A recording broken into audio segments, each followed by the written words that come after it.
अलग अलग विचारधाराओं से गुजरते हुए अभी हम एक व्यक्ति से मिले, आइए उनसे जानते हैं क्या मुद्दे हैं, क्या सोच रहे हैं राजस्थान की पॉलिटिक्स के बारे में और उनकी क्या व्यूज़ है। क्या नाम है सर आपका? मेरा नाम दिनेश भाटी है। दिनेश भाटी है। और हाँ। मैं इसी लोकसभा क्षेत्र का निवासी हूँ। अच्छा जी। तो दिनेश जी, लगातार लोगों से ओपिनियन लेने पे मेरे को पता चला, लोगों का कहना है कि इस बार बीजेपी का राजस्थान में, आपको क्या लगा 25 की 25 आएगी कि कुछ सीटें कम हो सकती है? निस्संदेह 25 की 25 आएगी, पूर्ण विश्वास के साथ 25 की 25 आएगी। पूर्ण विश्वास के पूर्ण लोग विश्वास। लगातार कह रहे हैं, आपके अपोजिशन के जितने भी है, विपक्ष के लोग भी लगातार कह रहे हैं कि 20 साल का खड्डा रहा है, सेंटर में भी कई बार सरकार रही है बीजेपी के 2 टर्म से, उसके अलावा यहाँ पर एमएलए एमपी आपके देवजी पटेल रहे, तो उसको लेकर आपको क्या कहना है? देखिए, निस्संदेह देवजी पटेल ने बहुत सारे काम करवाए हैं, जैसे कि आरओबी ले लो, भारत माता प्रोजेक्ट ले लो, ये बालोतरा से पाली तक का रोड ले लो, कई सारे काम करवाए हैं। पहली बात। दूसरी बात ये होती है कि आप जानते हैं, पत्रकार है, एमपी का काम क्या होता है?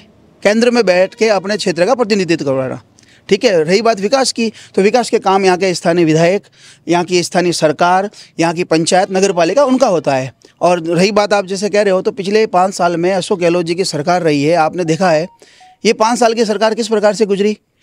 होटलों में रही, अपनी सरकार बचाने में रही, आपसी विवादों को निपटाने में रही, और उसने जनता की तरफ कुछ भी ध्यान नहीं दिया। अंतिम वाले 6 महीनों में इन्होंने घोषणाओं का सिर्फ पिटारा खोला।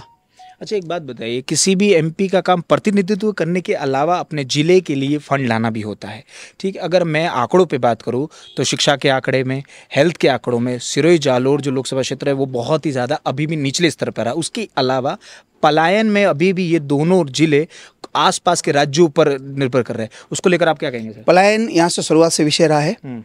आर्थिक स्थिति से मजबूत होने के बावजूद भी हमारी जो यहाँ की जो पॉपुलेशन है वो पलायन पे निर्भर है, और उनको जाना ही अच्छा लगता है, पहली बात। दूसरी बात, जैसे आपने कहा शिक्षा का, केंद्रीय विद्यालय खुलवाया, देवजी पटेल ने खुलवाया। मेडिकल कॉलेज सिरोही में हुई, उसके बावजूद भी जालोर में हुई, ये चिकित्सा के क्षेत्र में हुआ। लेकिन आज भी हम जहां लोगों से मिले, लोगों का ओपिनियन इस तरह का कहना है कि अभी भी मेडिकल के लिए हमें पालमपुर जाना पड़ता है, मेडिकल सुविधाओं के लिए। उसको लेकर आप पलायन, आप जिस पलायन की बात कर रहे हैं वो है व्यवसाय के तौर पर, मैं पलायन की बात कर रहा हूँ एजुकेशन को लेकर, मेडिकल फैसिलिटी को, उनको आज भी गुजरात की तरफ जाना पड़ रहा है। तो पता है ये 5 साल सरकार किसकी थी? कांग्रेस की।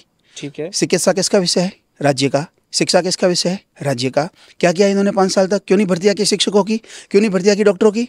किस बात के सवाल उठा रहे हैं? और विशेषकर से अशोक गहलोत जी के जो सुपुत्र यहाँ से खड़े हुए हैं, उनको तो बोलने का कोई हक ही नहीं बनता है।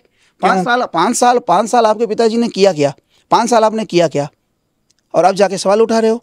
अरे उस सवालों का सीधा सीधा ठिकरा आपके सर पे फूट रहा है। एक बार वो वापस पीछे मुड़ के तो देखो क्या किया आपने 5 साल तक। लेकिन मैं वैभव गहलोत की कई रिलीज में मैंने भाषण सुने इंटरनेट पर, सब वो लगातार कह रहे हैं कि ट्रेन की व्यवस्था अभी तक नहीं करा पाए। 4 टर्म से यहाँ पर एमपी रहा है बीजेपी का, उसके अलावा बहुत से ऐसे मुद्दे हैं जिन पे एमपी काम नहीं कर पाए। तो इस बार बदलाव की उम्मीद आप करी, तो आप इस पर क्या स्टेक लेते? वैभव जी, 5 साल तो आपकी सरकार थी ना, कहाँ छिपे बैठे थे आप? इलेक्शन के बाद में अभी आके यहाँ सवाल उठा रहे हो। 5 साल आपकी सरकार थी ना, क्या किया आपने? किस मुंह से आप सवाल उठा रहे हो? लगातार। चलिए, ये इनके ओपिनियंस हैं, आप अपने ओपिनियन जानते हैं, सही गलत का डिसीजन लीजिए और इसी तरह थिंक 360 को देखते रहिए। Thank you.